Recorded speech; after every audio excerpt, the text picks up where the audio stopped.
Hare Krishna, Prabhuji. Thank you very much for joining in today. Thank you very much for your association and time and your availability. Prabhuji, we are reading the Srimad Bhagavatam. We are on Canto 1, Chapter 15. Chapter 15 is titled The Pandavas Retire Timely. And today we'll be taking text 25, 26, and 27. Over to you, Prabhuji. We are available if you wanted us to read or recite anything. Hare Krishna. Would a member of the congregation like to say the Mangala Charan? Or should I? Yes. So a member of the congregation can say it if they wish. Would anybody like to do the Mangala Charan today? Okay, maybe I can do the. Hitesh Prabhu, would you like to do the Mangala Charan? Welcome to the group. Otherwise, I'll do it. I'll do it just to begin. Okay. Om Jnana Tirmahannasya Gyananjana Shalakaya Chakshur Unmilitam Yena Tasmai Shri Guruve Namaha Shri Chaitanya Manobhishtam Stapitam Yena Bhutale Swayam Rupa Kadamayam Dadati Swapadantikam Vandeham Shri Guru Shri Juta Padagamalam Shri Gurun Vaishnavamscha Shri Rupam Sagrajatam Sahagana Raganatam Vitam Tam Sajivam Sadvetam Savadutam Parijana Sahitam Krishna Chaitanya Devam Shri Radha Krishna Padan Sahagana Lalita Shri Vishakan Vitamscha He Krishna Karuna Sindhu Dina Bandhu Jagatpate Gopesha Gopika Kanta Radha Kanta Namostute Chetam Surito Pangor Mama Mandar Matergati Matsarva Swapadam Bojo Radha Madana Mohano Divyad Vrindaranya Kalpadrumadaha Shrimad Ratnagara Simhasanastu Shrimad Radha Shila Govinda Devo Preshta Libi Sevya Manosmarami Shriman Rasa Rasa Rambi Vamsi Vata Tata Stitata Karshan Venu Svane Gopir Gopinata Shriyestunaha Tapta Kanchana Gaurangi Radhe Vrindavaneshwari Vrishabhanu Sudevi Pranamami Hari Priya Vanchakalpatarubhyascha Kripa Sindhu Vyayevacha Patitanam Pavanebhyo Vaishnavebhyo Namo Namaha Nama Om Vishnu Padaya Krishna Preshtaya Bhutale Shrimate Bhakti Vedanta Swamin Iti Namine Namaste Saraswati Deve Gauravani Pracharine Nirvishesha Shunyavadi Pashyatadeshatarine Jai Shri Krishna Chaitanya Prabhu Nityananda Shri Advaita Gadadhara Shivasadi Gaura Bhakta Vrinda Hare Krishna, Krishna Krishna, Hare Hare, Hare Rama, Rama Rama, Hare Hare, Hare Krishna. So, I'll begin with Om Namo Bhagavate Vasudevaya. Om Namo Bhagavate Vasudevaya. Om Namo Bhagavate Vasudevaya. Om Namo Bhagavate Vasudevaya.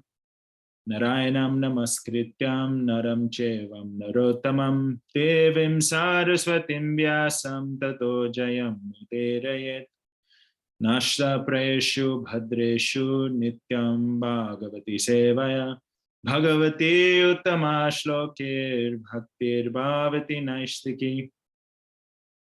So today we are reading from Srimad Bhagavatam, first canto, text number 15, verses 25 to 26 and 27. So I'll briefly read through the Sanskrit. Oh, in fact, what I'll do is I'll read the translation for 25 and 26. I'll elaborate a little bit on the verse and the purport, and then we'll move on to verse 27, and we can read portions of the purport together and also discuss as we move ahead. So verses 25 to 26, translation by His Divine Grace, Srila Bhai Charanarvindam, Bhaktivedanta Swami, Srila Prabhupada Ki Jai. O King, as in the ocean, bigger and stronger aquatics swallow up the smaller and weaker ones, so also the Supreme Personality of Godhead, to lighten the burden of the earth, has engaged the stronger yadu to kill the weaker, and the bigger yadu to kill the smaller. Purport. In the material world, the struggle for existence and survival of the fittest are laws, because in the material world, there is disparity between conditioned souls due to everyone's desire to lord it over the material resources. This very mentality of lording it over the material nature is the root cause of conditioned life. And to give facility to such imitation lords, the illusory energy of the Lord has created a disparity between conditioned living beings by creating the stronger and the weaker in every species of life. The mentality of lording it over the material nature and the creation has naturally created a disparity, and therefore the law of struggle for existence. In the spiritual world, there is no such disparity, nor is there a struggle for existence, for existence.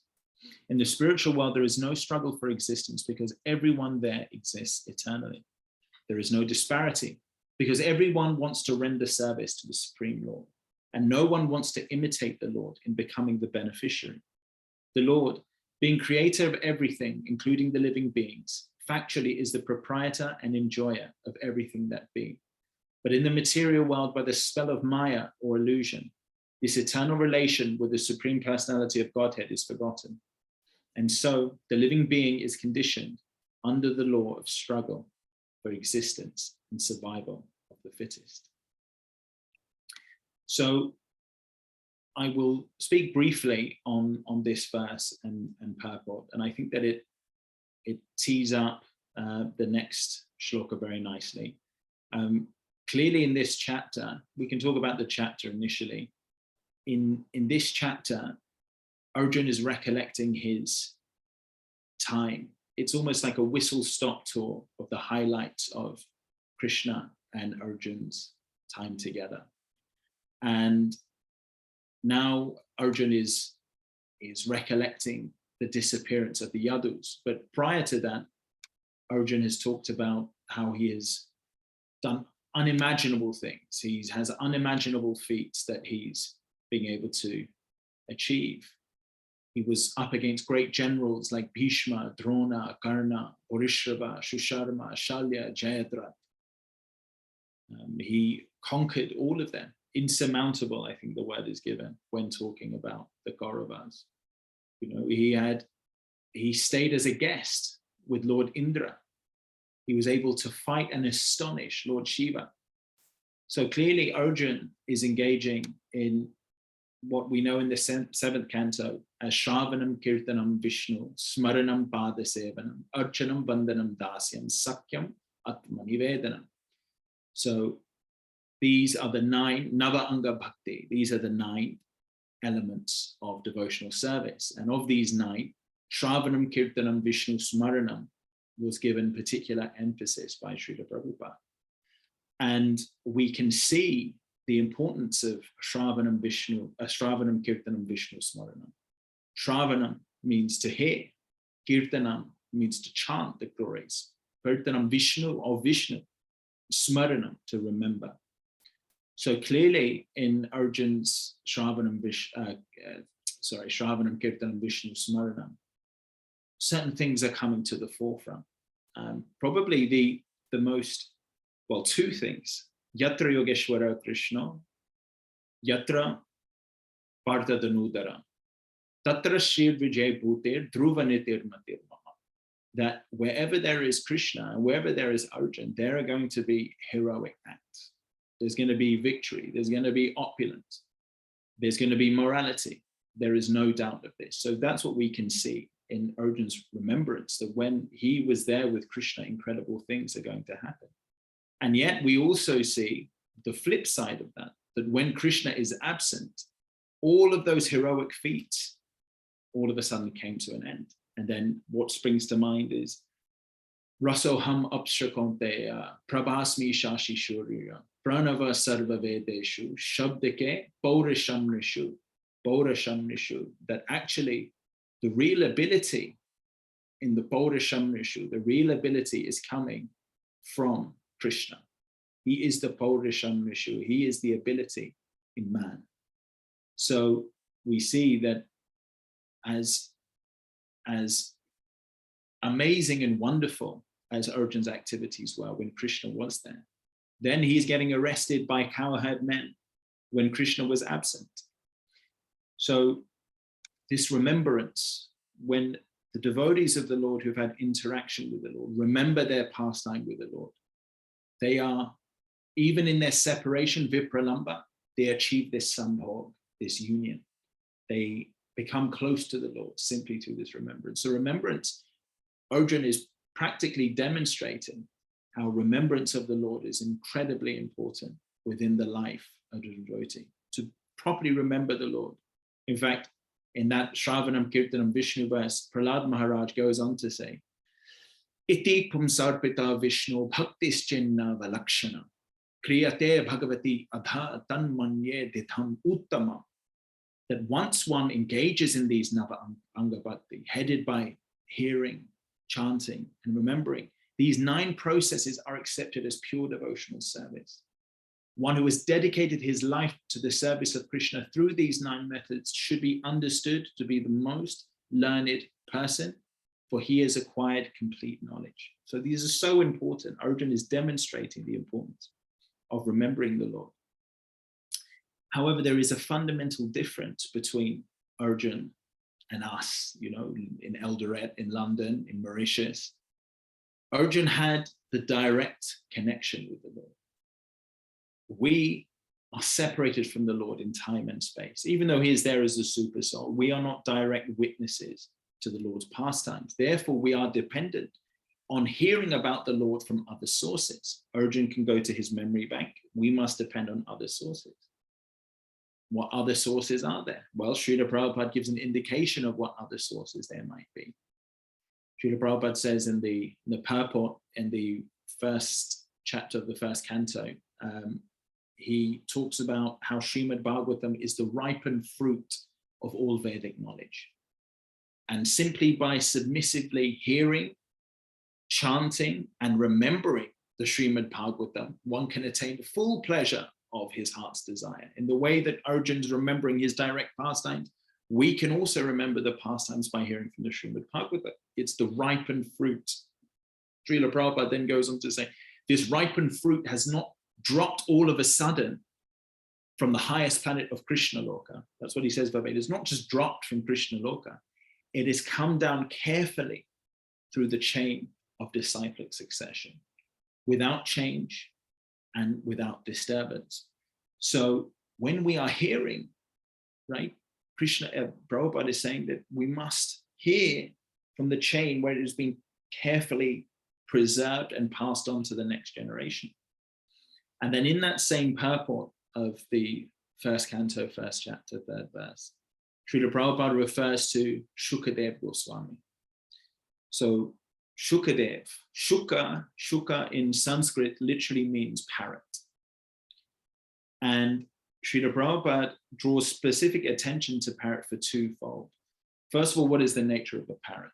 A parrot, when it hears something, when it remembers and then it repeats it without alteration, right? It hears, it remembers, and then it repeats without alteration.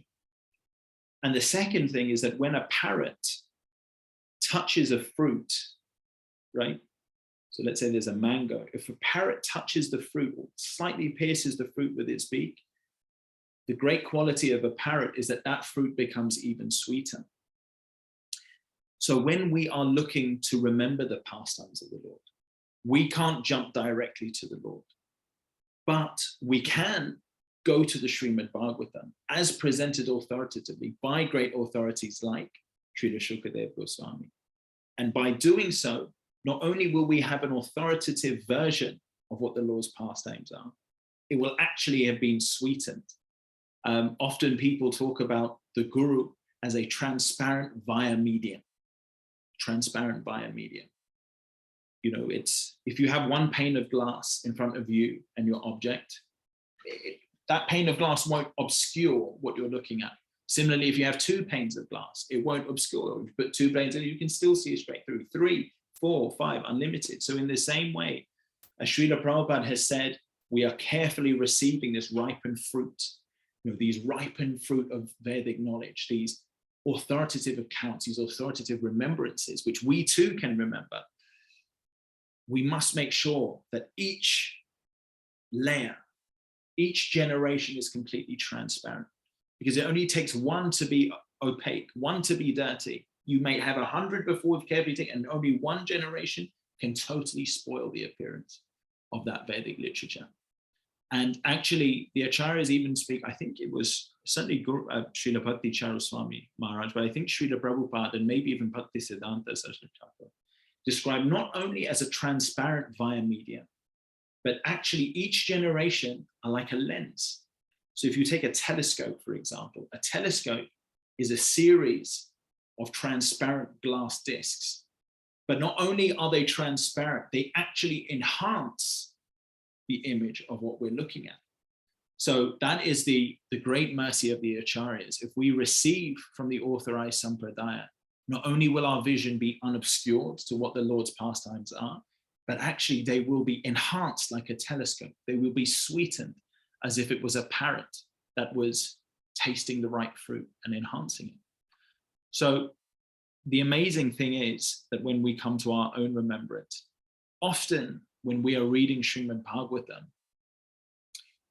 it looks like we are looking at one conversation. So here we have the conversation of Arjun relaying his pastimes to Yudhishthira Maharaj and to the other Pandavas. But actually, if you look more closely, there's another conversation which is going on, which is the conversation between Shaunak Rishi and Sutta Goswami. But then there's also another conversation going on, because obviously this has been transcribed or put to paper by Vyasadeva. But Vyasadeva also narrated this to Ganesh. Ganesh only has one task because Ganesh, Ganapatiji, was the scribe for Vyasadeva. And then we have one more conversation, which is Srila Prabhupada speaking to his reader. And then often we have another conversation, which is between whoever is presenting the Srimad Bhagavatam in class to his audience. So we can see that we are the great beneficiaries of not just one recollection, not just 2, but 3 or 4. And in fact, I'm reading the 3rd canto. So there we already have 4 in play. We also have Shukadev Goswami, who is speaking to Parikshit. And then we have Vidur, who is Maitreya Rishi, who is then speaking to Vidur. And then we have Kapila, who is speaking to Devahuti. So before you know it, you have 7 or 8. Already we have 7 or 8 lenses in play. And therefore we can see that remembrance, Shravanam, Kirtanam, Vishnu Smaranam is so important. Remembrance is so important. But we must make sure that along the way, this message is being enhanced and certainly not obscured. And it's very easy and this applies to this whole chapter, it's very easy for things to become obscured. I was reading a piece on Ram Setu. So Ram Setu extends from Rameshwaram to Lanka. And it is well known by people who are followers of the Vedic literature that this Ram Setu was created by Sri Ramachandra. And Srila Prabhupada even goes into detail about how there was a squirrel that was also throwing in material to help Lord Ram, and Hanuman that was also throwing in material to Lord Ram. So we understand through the Acharyas that this is a fact. And to the article's credit, it was also trying to put forward the importance of Ram Setu. But in terms of a timeline, it was, it had mentioned that Ram Setu was built approximately 7,000 years ago. Now, we know factually that this cannot be the case, because we know that it's more than 7,000 years ago, because we are in the 28th Chaturyuga of Vaivashvata Manu. So there is, in Brahma's day, there are 12 hours a day and 12 hours at night. So we are in the daytime of Brahma. Within 12 hours of Brahma, there are 1,000 Chaturyugas. Each Chaturyuga is comprised of Satya, Treta, Dwarpa, and Kali. Those 1,000 Chaturyugas are divided between 14 Manus, which is approximately 71.4 Chaturyugas. We know that on the 7th Manu, so after the first 6, on the 7th Manu is Vaivashvata Manu. Swayambhuva Manu is the first. We're now on to the 7th Manu. So we've had 6 sets of 71. We're now on to the 7th set of 71 Chaturyugas. And within that Chaturyuga, and the 28th of those 71 is actually when Krishna as Swayam Bhagavan, Rajendra Nandana Sri Krishna appears, and Sri Krishna Chaitanya Mahaprabhu. And the unique thing about this is that when Krishna appears, Dwarpa comes from Dvi. Dvi is the Sanskrit for 2. Dwarpa Yuga is no longer the second Yuga. So it generally, in all of the other 999 Chaturyugas within 12 hours of Brahma, the day progresses Satya, Dwarpa, which means 2, Treta from 3, which means 3, Kali. But in this particular Chaturyuga, it progresses from Satya, Treta, Dwarpa, Kali. And the reason for that is because when Krishna from Vrindavan descends on this earth, he is immediately followed by Chaitanya Mahaprabhu, who comes to teach us once in a day of Brahma, or once in every 1,000 yugas, how to love Krishna as the supreme beloved of Vrindavan. Now, the point of this whole piece is that we have that information from the Vedas. It is there within the Vedas. To say that Ram built Ram Setu 7,000 years ago, while it is of course good to say that Sri Ramachandra was not just a myth, was not just a legend, was not just some speculation, but is a real person, is very good. To speculate as to his timeline, rather than to take the words of the acharyas, can actually confuse the mind of the everyday person. We could then read this reference in the Shastra and become confused between what people who are not authorized and people who are authorized to say. So we know that Ram Setu must have been built at least 1.29 million years ago, according to the Shastra. So it is very important, therefore, in order for us to have a very deep understanding and to remember the Lord properly, to sing his glories properly, to hear about his glories properly, that we only do so through an authorized source. At the end of Nectar of Instruction, Srila Rupa Goswami is stating, and actually Srila Prabhupada in the purport is stating, that to attain Vraj Prem, to attain love of Krishna whilst in Vrindavan, is a very, very rare thing. Many people can become worshippers of Narayan. Many people can appreciate Vishnu within the heart, right, as the Paramatma. But to actually understand and know Krishna in his Vrindavan pastimes is a very rare thing. It is something so rare that even it is difficult to obtain for Narad Muni, Narada. So if we are trying to access something which is incredibly rare, like Vraj Prem, how important is it that we only go through the authorized process, the authorized personalities? And we can have no doubt, therefore, that Srila Prabhupada, at all of the Shastra and all of his predecessor acharyas, are the authorized route. So while many people may have good intentions, while there may be many beautiful, videos and bhajans, we must be very careful that we do not obscure, we create a black lens within all of these other lenses of our telescope. And rather than bring the understanding closer, we actually obscure the true meaning. So I guess there was 2 other points that I wanted to make on this verse, and I'll make them briefly before we move on to the next one. And I think that initial point about only going to the authorized source is applicable to all of the verses within this particular chapter, where Arjun is showing us how to remember. I'll make 2 other points before we move on to the next verse.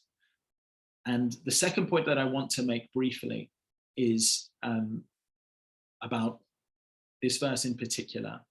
Clearly, what is happening here is that the reference of the Yadus consuming each other is to the pastime with Samba. Now, Samba was the son of, or is the son of Krishna and one of his 8 principal wives, Jambavati. And Samba actually played a prank on, I've forgotten the Rishi's name. Will come back to me. He played a prank wherein he put an iron club. He put an iron club under his top, or under his top, maybe it's his udarya. And he dressed up as a lady, and he asked the sage, so what is the gender of this baby to be? And all of the other boys were there and were laughing and joking. And the sage said, forget about the sex. What I do know is that this club will be whatever you give birth to will be the cause of the destruction of your whole dynasty. So all of the frolicking and the laughing and joking immediately turned to great apprehension, and Samba wasn't sure what to do. They went to Balaram, who was the leader of the Yadus at that time. They said, we must grind this club up because this is too dangerous. The curse is too dangerous. So they ground the club up, they threw it into the ocean, and that residue was then actually washed ashore, and then some reeds and canes were grown. The only thing that was left was a small sharp piece of that club, which was caught by a fish. That fish was caught by a fisherman. That fisherman sold it in the market. That was cut open by a hunter, and the remaining piece was turned into an arrowhead. And the end of the story, the short version of the story, is that those reeds which had grown from the powder eventually became canes, which were used by the Yadu dynasty to destroy each other. And that little arrowhead was shot into the toe of Sri Krishna. And on that pretext, by an arrow shot by just a meek and relatively insignificant hunter into his toe, of all places, was the cause of the Supreme Personality of Godhead to leave. So this really brings to mind a particular verse from the Bhagavad Gita, or a passage of the Bhagavad Gita, I should say, in the 7th chapter. The verse that I usually refer to as yo yam yam tanum bhakta shraddha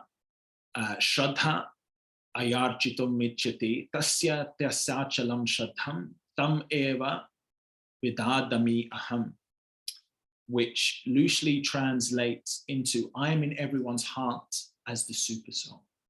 As soon as one desires to worship some demigod, I make his faith steady so that he can devote himself to that particular deity. But even with that faith, where he endeavors to worship another demigod or another force and obtain his desire by doing so, the benefits of this are actually bestowed by me, by Krishna alone. And then you also have a very famous verse, where as one surrenders unto me, I reward them accordingly. So clearly in this situation, there is no way that the Narayani Sena, the unconquerable Sena, the Yadus, who were able to destroy 24 Akshuinis when there were only, I think, 18 Akshuinis in Kurukshetra. They destroyed the 24 Akshuinis of Jarasandha by themselves. How could they be killed by reeds? There is a deity of Krishna and Arjun in South India called Parthasarathi, and in South India, and Krishna and Arjun are filled with arrow holes, depicting the arrows of great warriors like Dronacharya and Kripacharya and Bhishma Dev, which were shot not only at Arjun, but at Krishna, filling him with arrows.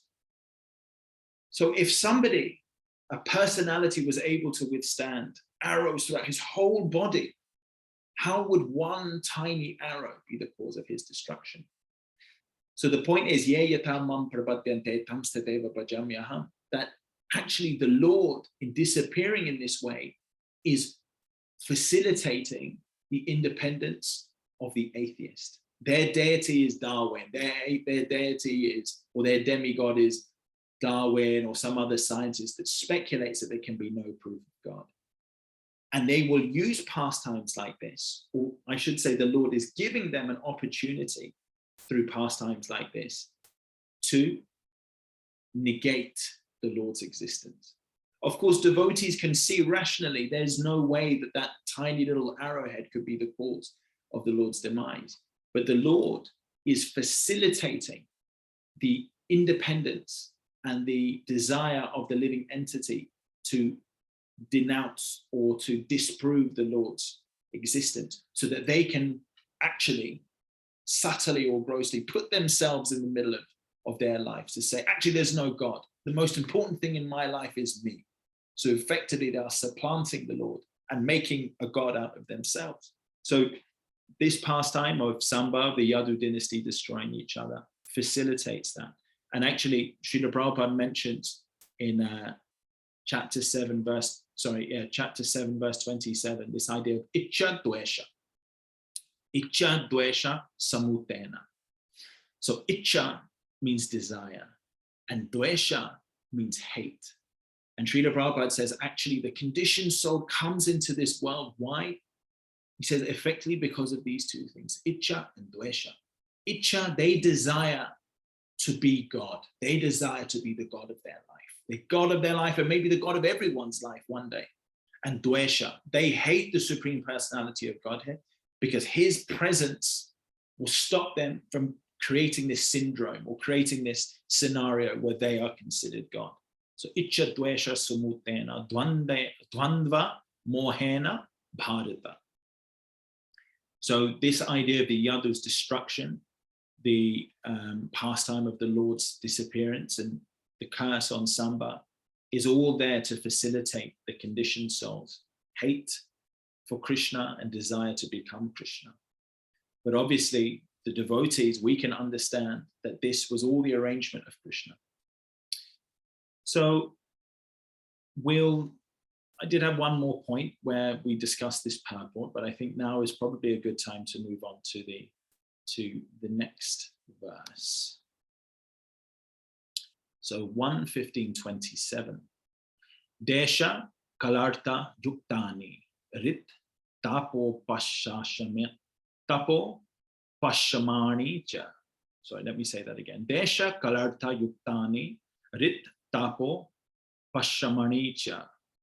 Haranti smaratas chitam govinda bhi hitani me. Translation.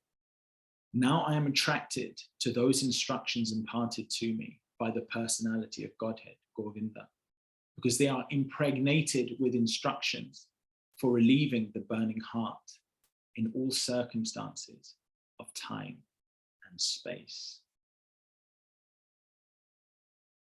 Purport by Srila Prabhupada. Herein Arjun refers to the instruction of the Bhagavad Gita, which was imparted to him by the Lord on the battlefield of Kurukshetra. The Lord left behind him the instructions of the Bhagavad Gita, not for the benefit of Arjun alone, but also for all time and in all lands. So even from this initial sentence, we can see that the importance of hearing and remembering via an authorized personality is so important. Krishna's instructions were not for Arjun. They were for all people, all time, and in all lands. How important then that we preserve the fidelity of this. You know, people make careers out of giving their own interpretation of what Krishna has actually said to Arjun. But do we want people's interpretation when we are in our own battlefield of Kurukshetra? You know, Arjun is in the most devastating period of his life. The Gandiv, which has been his constant companion and source of victory, slipping from his hand. And he actually wants to know for certain what is Karpanya Doshopahata Swabhava, Prachami Tvam Dharma Samura Cheta. This is when in 2:7 in Bhagavad Gita, Arjun is saying, I am now Shishyashteham. I want to become your Shishya. I want to become disciple. I want to know from you how I can relieve myself of this grief. I don't want to know from X, Y, and Z writing for X, Y, and Z publisher. I want to know from you, the Supreme Personality of Godhead.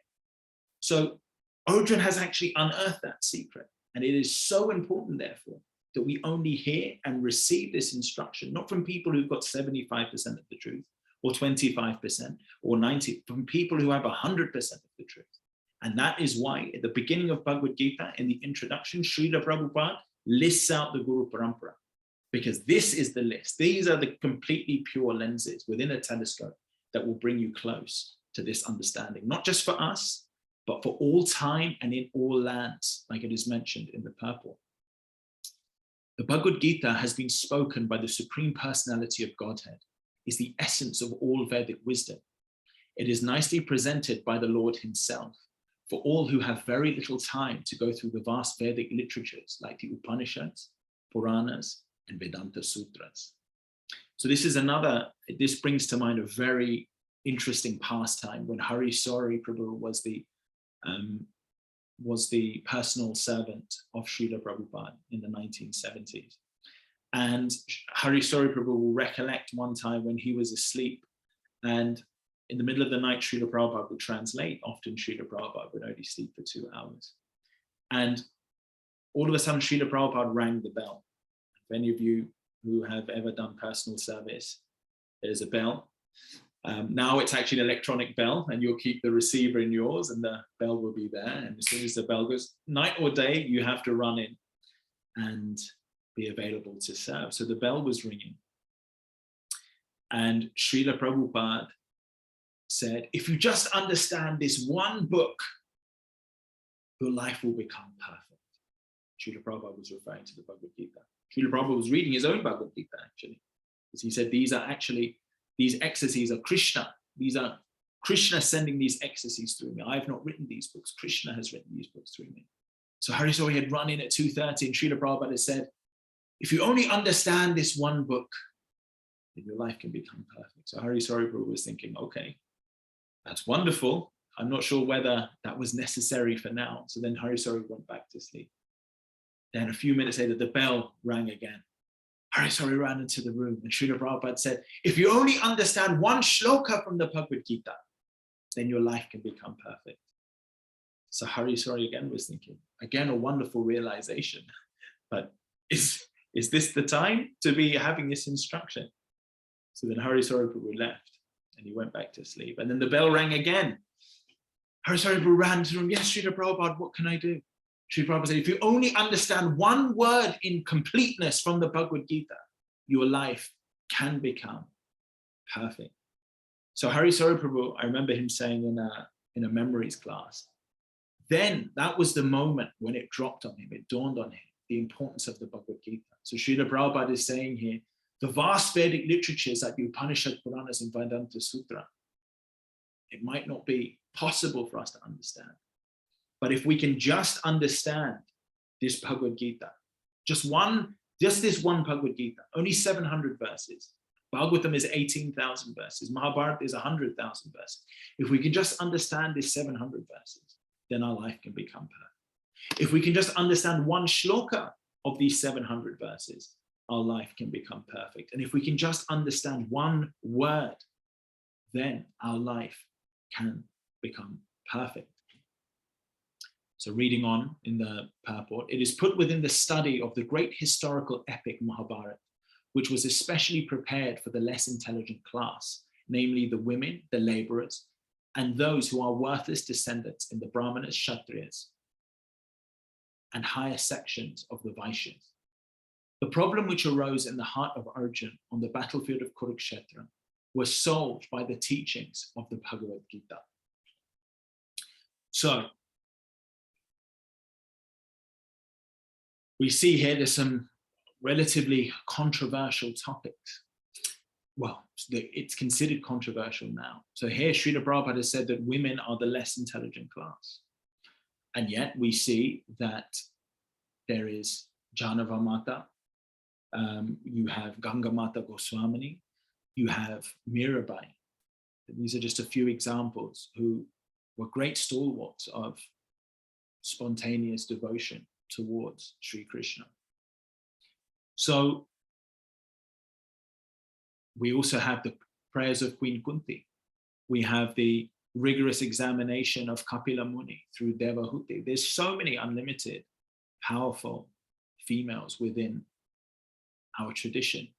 So is it fair then to say that women are less intelligent?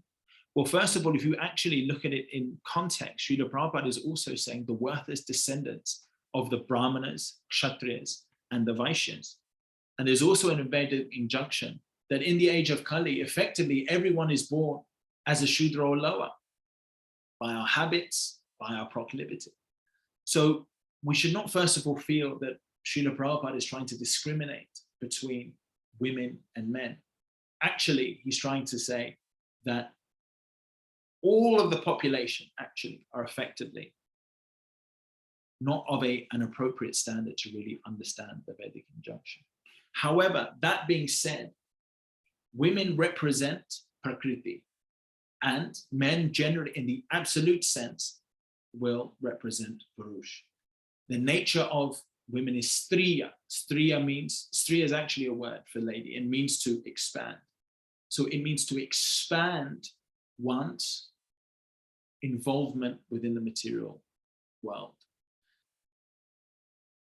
Now, this is not necessarily a bad thing, but this means that in the sense that generally, in the ideal sense, if we go back to the Vedic period, which obviously we are far from now, Striya, the woman, would prepare the physical comforts. If we take Devahuti, she was preparing the physical comforts from Kardama Muni.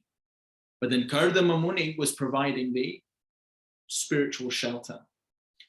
So that's not to say that the woman is not capable of doing those things, but naturally the way that it is designed, Shakti and Shaktiman, the Shakti is the energy and the Shaktiman is the conduit for the energy. So if we have electricity, can be equated to Shakti, to energy. Electricity has tremendous power.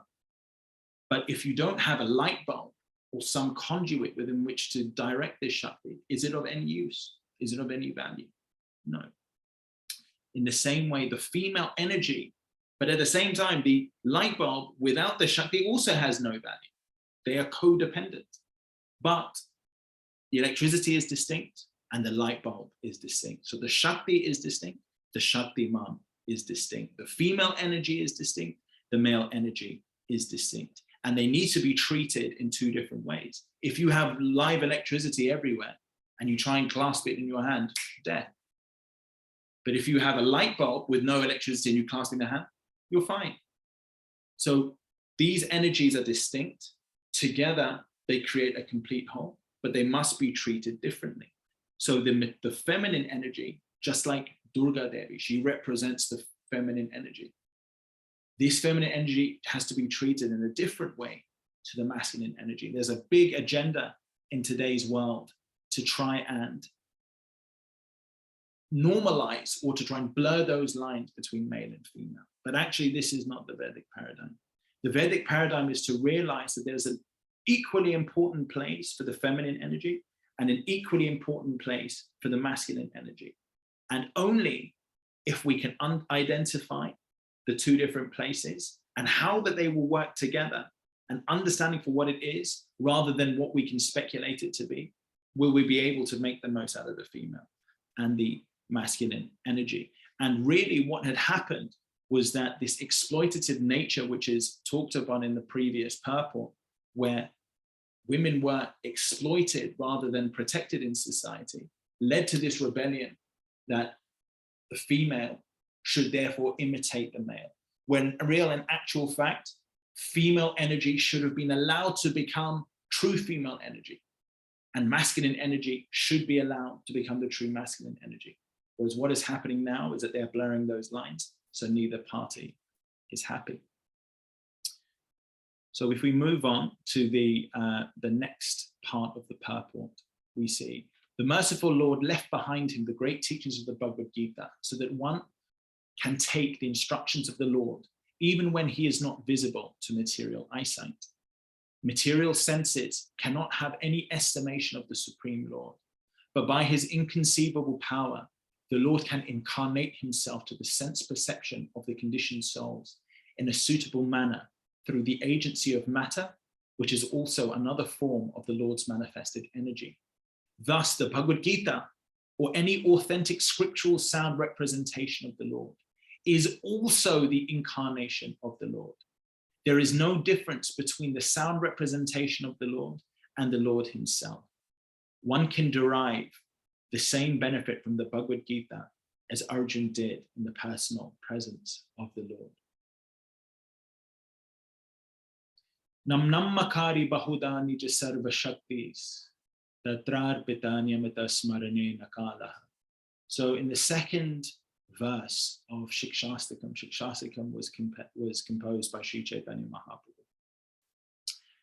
And in this, he's saying, Nam nammakari bahuda sarva bahuda nija sarva shaktis, that all of my potency is there within my holy name. Holy name, or any sound vibration, which is referring to Krishna, is non-different from Krishna. So we shouldn't think that Krishna is here and the book is there. Bhagavat, Bhagavat, Bhagavan. These are all related. Bhagavad Gita is the Gita of Bhagavan. Bhagavan means one who is replete in all opulences. Everyone can have some opulence. We can have some fame. We can have some wealth. We can have some knowledge.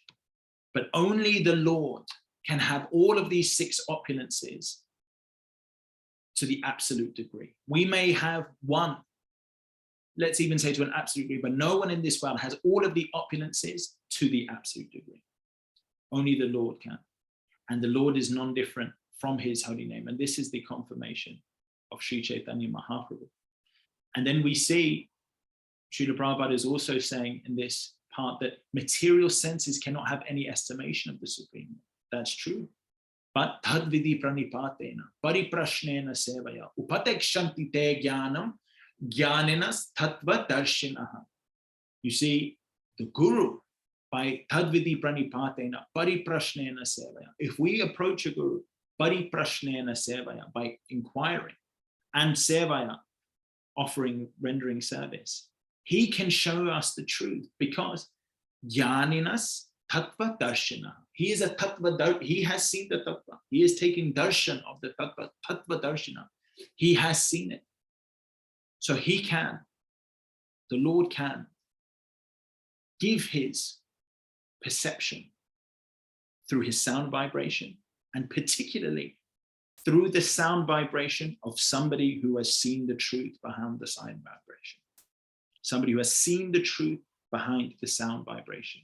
With these senses, we can't see. We can't even see an atom. I can't even see what's 100 meters away. How am I going to see the Supreme Lord? If I say, show me an atom, I want to see it in mind. You don't have the qualification.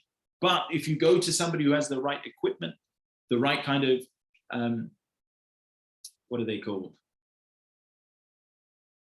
The names escape me, but the right equipment to be able to magnify it properly, then yes, you'll be able to see an atom. In the same way, if you want to see the Lord, you can't just see the Lord. Lord, come to me. You can't do that even with an ordinary person. What to speak of the Lord? However, the Lord has manifested himself in the sound vibration.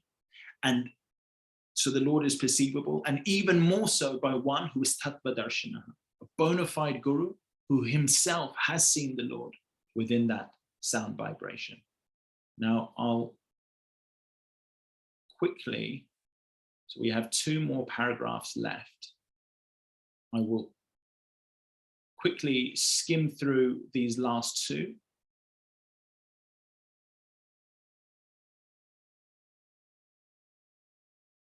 So this penultimate paragraph is focusing on nature is inert matter, displaying the interaction of the 3 modes, and eternal time and unlimited space are considered to be beyond the existence of the material nature. Activities of the living being are different varieties of aptitudes which can entrap or liberate the living being within and without material nature.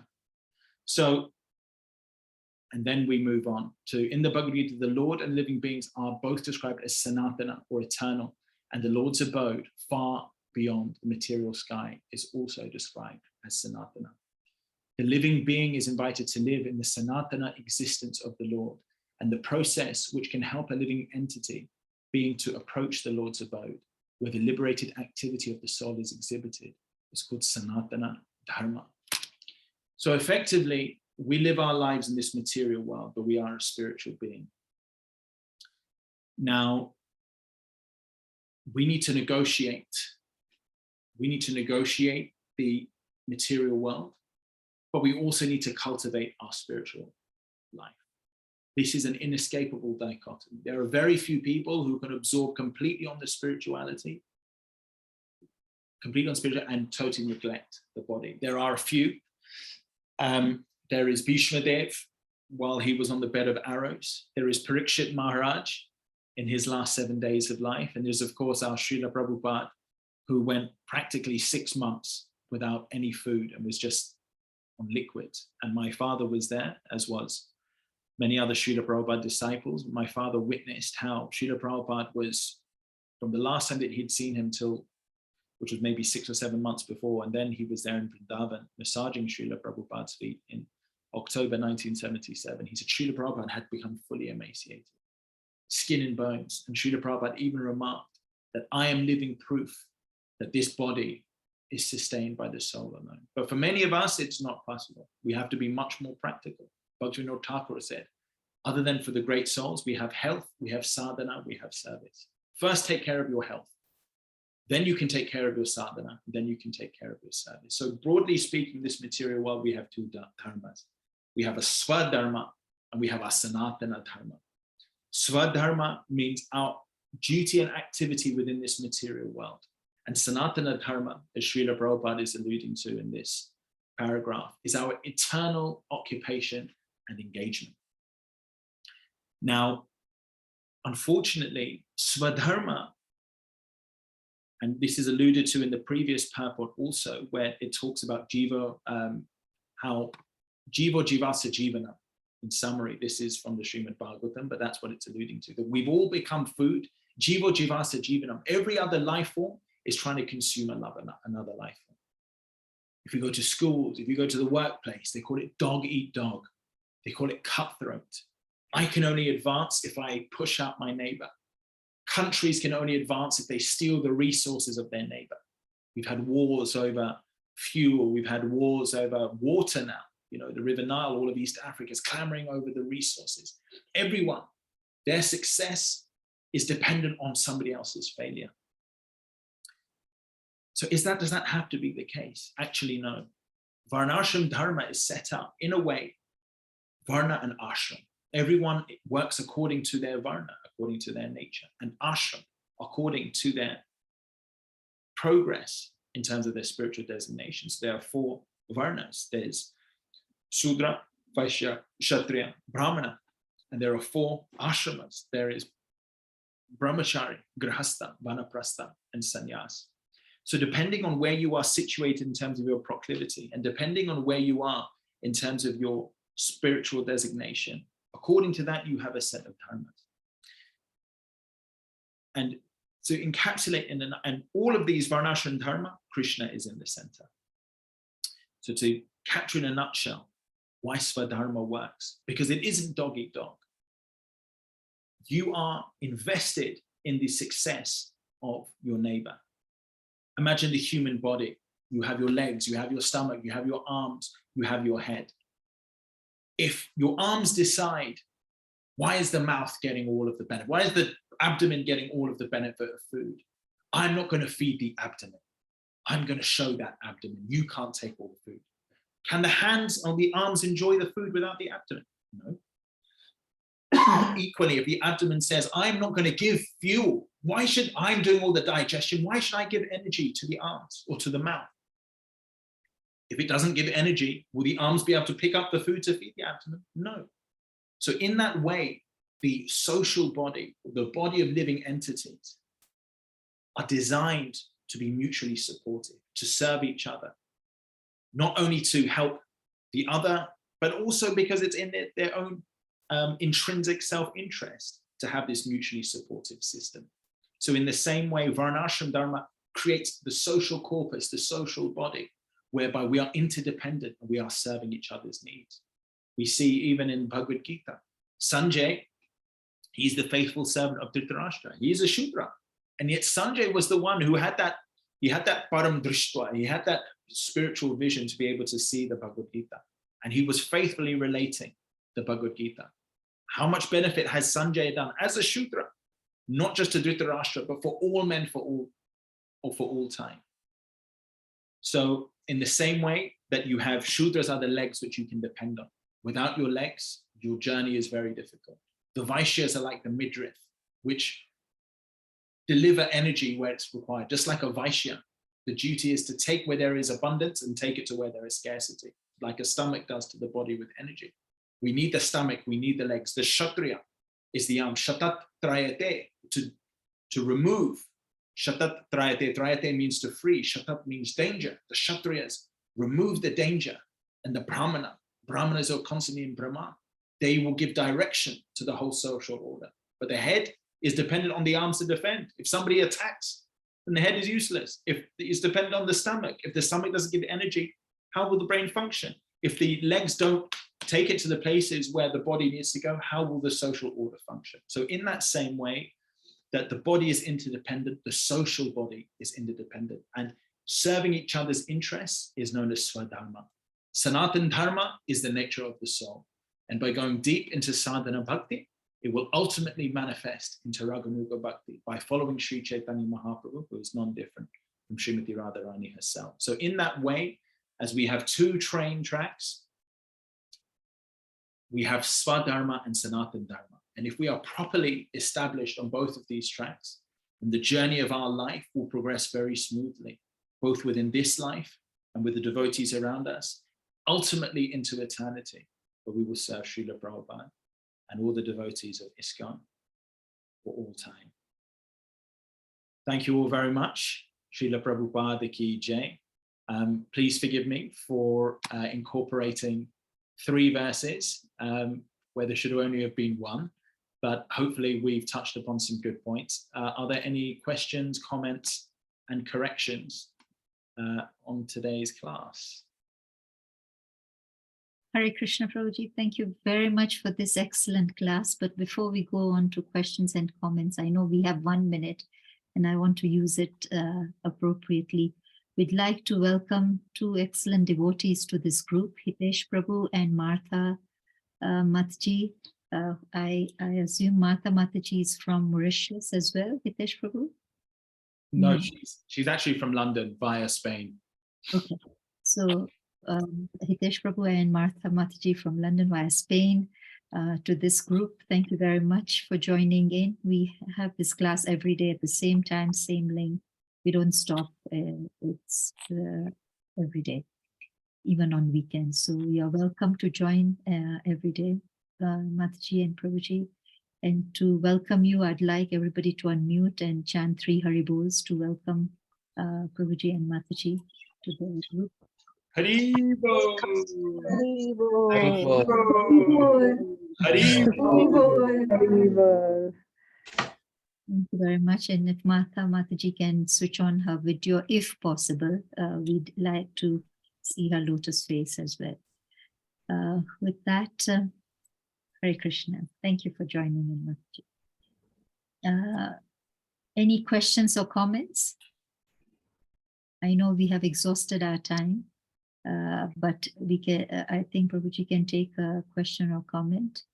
And devotees are thinking, maybe I can say, I really like the analogy of the telescope where you have all these lenses, and if one of them is dirty, then it obscures the correct vision. I use the microscope to do my work, so I can understand it as well. And I'm forever cleansing it. And now whenever I cleanse the lenses, I will remember this, that it is through direct parampara. And this accumulation of lenses enhances the picture or understanding. So thank you very much. That will always stick in me. Well, thank you, Mataji. Actually, microscope was the word that I was looking for earlier when I was talking about identifying the atom. So there you go. You see, this is how devotees, just like the social body, are constantly mutually supporting each other. Thank you. There's the importance of association as well that you said. And I think this Guru Parampara is interesting, is important because they come in different times. And obviously the society is degrading as we have come from Satya Yuga to Kali Yuga, and you need the acharyas or spiritual masters who understand what it is right now that we are undergoing and take us through. So hence this parampara in my mind is very important to take us through, because if we looked at what was there in Satya Yuga, we don't have the conception, and as you said, we don't have the eyes even or the senses to even see it. So thank you very much for making that point. I'll just make one comment on that point, and I think that's very valid, because Srila Prabhupada did Yukta Vairagya. He engaged whatever was available at that time and used it for Krishna service. But you do have what are known as Udarika Acharyas, who are Trikalagya. Trikalagya means they can see past, present, and future. So when Srila Prabhupada says, my books are the law books for the next 10,000 years, Srila Prabhupada has anticipated not only the need, the immediate need of the devotees, but it will continue to be applicable even for 10,000 years, because he is a personality of such ability that I was even reading today, Srila Prabhupada wrote in 1961 about the conflict between China and India, and how, yes, it was relevant then, but it is equally as relevant now. So while I totally agree with you, Mataji, we are dependent on the acharyas. We shouldn't feel that there is anything lacking or any interpretation needed for, certainly for Srila Prabhupada's presentation of the Vedic literature. But thank you very much. Very good point, Mataji. Hare Krishna, any more additions or comments or questions? Hare Krishna. Krishna. Hare Krishna, Dandavat Pranams for the assembled devotees. His Grace Krishna Arjun Prabhu, please accept my humble obeisances. I had you mention 3 things we are supposed to take care of. You mentioned health, sadhana, and a third point which I didn't get clearly. Could you please repeat it, Prabhu? Thank you, bro. Sorry, who am I talking with right now? I'm Prashanath Madas. Prashanath Mahaprabhu. Hare Krishna. Very nice to meet you. Thank you, Prabhu. So Bhaktivinoda Thakur. So Bhaktivinoda Thakur, as you all know, is the father of Srila Prabhupada's guru. Srila Prabhupada's guru is Bhakti Siddhanta Saraswati Thakur, and his father, Bhaktivinoda Thakur, once said that a successful spiritual life, well, to have a successful spiritual life, there are 3 things. The first priority is to try and maintain good health. If your health is in order, then you can engage very rigorously into your sadhana. And if your sadhana is very strong, then your service will be more effective. So, of course, there's different circumstances, but generally speaking, if your health is good, and then your sadhana can be good. And when your sadhana is good, then your service can be good. And in this way, we can progress very nicely on spiritual. Haribol, thank you. Well said, Prabhu. Thank you. Thank you. Hare Krishna, we have now exhausted our time. We strictly meet for an hour because we meet every day. So thank you very much, everybody, for joining in. Can I request Prashanatma Prabhuji to kindly end this session today? Hare Krishna, Prabhuji. Hare Krishna. Thank you, Mataji. Thank you, His Grace Krishna Arjun Prabhu, for giving your precious, valuable time to give this class, to all the devotees who have also given their time to be assembled here and to give the association.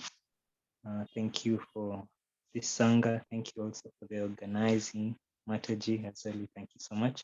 So without taking so much time, I'll request all the devotees to please unmute and let's glorify His Grace Krishna Arjun Prabhu by chanting the Hare Krishna mantra and giving thanks. So please, let's join. Hare Krishna, Hare Krishna, Krishna, Krishna Krishna, Hare Hare Hare Ram, Ram, Hare Hare Ram, Ram, Ram Ram, Hare Hare Hare. Vanchakalpatarubhyascha kripa sindhu eva cha patitanam pavane Vaishnavibhyo namo namaha. Srila Prabhupada ki, Jai. Grace Krishna Arjun Prabhu ki. Jai. Srila Prabhupada ki jai. Jai. Haribol. Thank you, Prabhuji. Thank you, Mataji. Thank you, Prabhuji. Hare Krishna. Krishna, thank you for joining in.